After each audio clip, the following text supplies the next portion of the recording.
Neața bună, iată-ne la capitolul gaz-gaz din nou. Oricum afară avem minus 12 grade, deci numai în atelier puteam să rezolvăm problema astăzi, fiind sâmbătă. Așadar o să trec la ce v-am promis, diferențe între KTM roșu și KTM-ul normal, portocaliu. Vorbim fix de același an, ok? Imediat trecem la diferențe și asemănări. Bun. Avem șaua de la KTM. Să vedem cum va potrivi pe gaz-gaz. Surpriză, este identică. Bun, și aici avem ambreiajul. Deși seamănă foarte bine, dacă bine observați, din păcate nu potrivesc manetele. Asta este gaz-gaz și este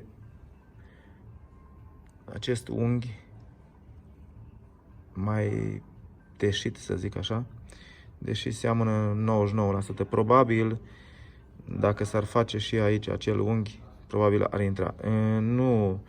Nu vorbim despre modificări acum. Manetele nu potrivesc de la ambreiaj, de pe motocicletă pe alta. La capitolul frână este evident, nu potrivește la fel. Am ajuns la capitolul volantă, un capitol important pentru că se zvonește despre acel cuplu în plus la gaz-gaz și curiozitatea mă împinge să fac acest lucru. Deci trecem la desfăcut.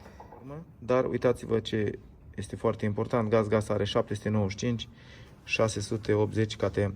Clar, din acest motiv gaz-gaz va avea un cuplu mai bun.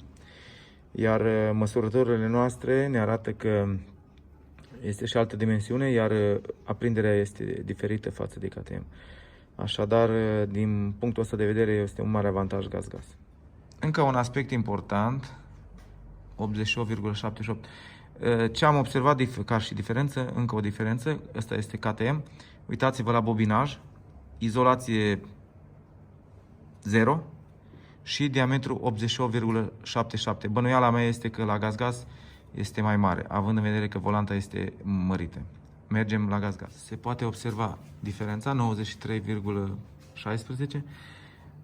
Uitați-vă la bobinaj, ce frumos este izolat.